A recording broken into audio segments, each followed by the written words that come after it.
almost every time I go through the drive-thru at McDonald's, and either if I Big Mac or fish fillet, usually I go with the fish fillet, have a few $100s in the bag. I mean, they're going to get penalized, I think, for 2-3 years without a bowl game, personally. I mean, they're level A sanctions, basically.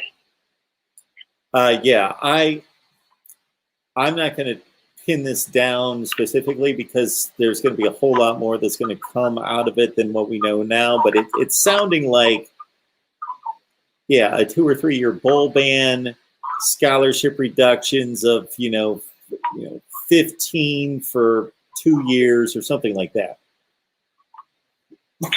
Yeah, I mean, if some programs never come back. It's not like Tennessee was ever like relevant, I would say. I mean, they had 2 decent years, but they made the right move getting rid of Pruitt. They had to. They had to get rid of that whole coaching staff. Kevin Steele, who just got there, probably keep him. I would say keep him as the interim coach for the 2021 season, or maybe even during this whole period, just keep him as the interim coach, because I don't know who they're going to get. I know people are saying Jeff Fisher. All I'm going to say to that is at Tennessee, there's a reason why we celebrate Jeff Fisher Day on on July 9th. Every year, because all he is 7-9, which in college football that translates to 5-7, which means you're not going to be in a bowl game. So I do not know why Jeff Fisher would even be considered for this job. I don't even think he has any college football coaching experience, and I'm a Tennessee Titans fan, and I'm used to Jeff Fisher. The guy he gets a lot more credit than what he probably should get, because he's great with the media. He's good friends with everybody in the media. So I do not. If Jeff Fisher becomes the head coach of Tennessee, there needs to be a serious question about taking him seriously. Yeah, I just can't imagine with all that Jeff Fisher has accomplished at the next level. It's one thing to take a college job if you're not used to all the things that you need to do as a college coach, which is basically babysit 105 players and make sure that they're going to class and to make sure that their grades are meeting standards so you can keep them active and eligible. And then that you keep them off the street so that they're not causing trouble, chasing women and, drinking too much and interacting with other substances that they shouldn't be. You got to deal with all that. And if you're not used to doing that as an NFL coach, I just can't imagine at his age that he's going to want to deal with that for the first time, number one. Number two, on top of just the regular college job, he's got to deal with these NCAA issues and scandals and the cleanup of all this. And they're going to be on probation. I just can't imagine that he wants to coach that badly. He said he wants a job. If they offer it to him, he'll take it. So. Oh, okay. Maybe he wants to get into it that much. Maybe it's like a Herm. So we've got 2 cases of this with Herm Edwards and Lovie Smith, guys that had success at the next level that for the first time were like, yeah, I'll take a college head coaching position and deal with young kids. Maybe. I thought Herm Edwards was always going to work, though. I thought he was going to work because of how the coaching style is. Lovie Smith, in my opinion, was not going to work because I just thought Lovie Smith was just an average coach.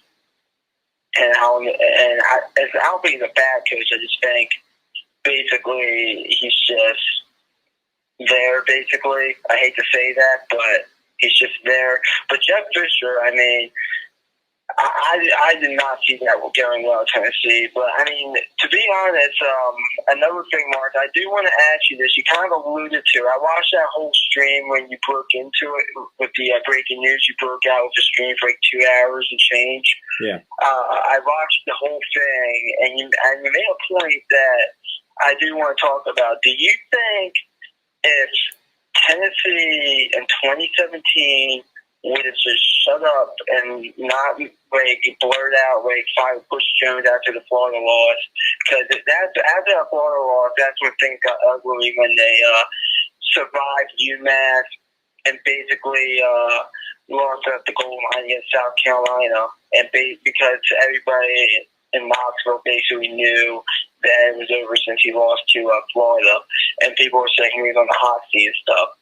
Do you think if everybody just kept their mouth shut in Knoxville, do you think that Butch Jones would survive that season and possibly be the coach from 2018 beyond? I'm not saying he would be the coach today, but do you think he would have survived 2017 if he would have just kept their mouth shut? Well, Butch Jones has the reputation for being a failure at the Tennessee job, but if you really look at what he did, he took over a bad team, a bad program, and he turned around pretty quickly. So he turned them into a respectable team pretty quickly.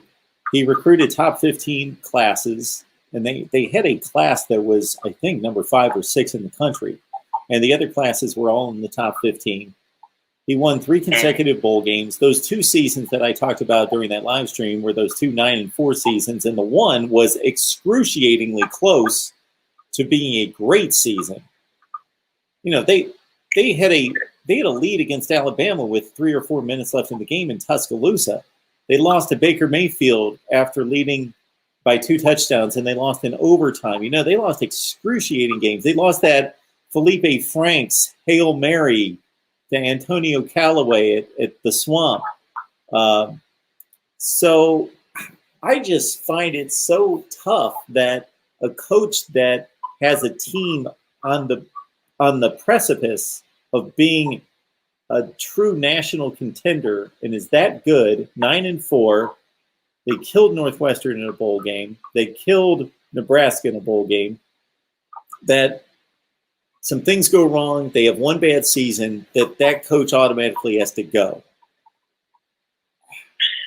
And to add on your point, in 2017, John Kelly was the running back in 2017 for Tennessee. Yes. And they would have just handed it all to him against Florida and South Carolina. They would have won those games. There's no doubt in my mind. They would have beat Florida by 2 touchdowns, I think, very easily. They would just hand it off to John Kelly. So they had better game plan.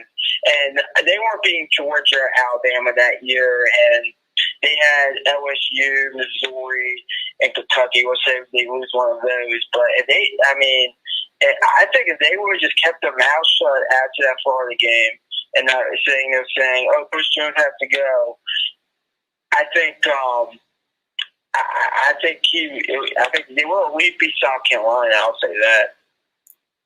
You know, Butch Jones is good enough for Nick Saban to take him on and put him on his staff. So he thinks enough of him to bring him on his staff. And I got to admit, I was always irritated with the way Butch Jones presented himself in interviews and to the media. I always felt like telling him, you know what, just, ease up a little bit and just be a guy. You don't have to sell Tennessee football like 100 miles an hour, 24 hours a day. Just calm down and talk like a real guy. Just like he always seemed like he was trying to sell something and trying to sell how great they are, and everything had a buzzword or a catchphrase to it. But I don't know. I thought he was doing a decent job at Tennessee, and then they had the one bad year, and he's out the door.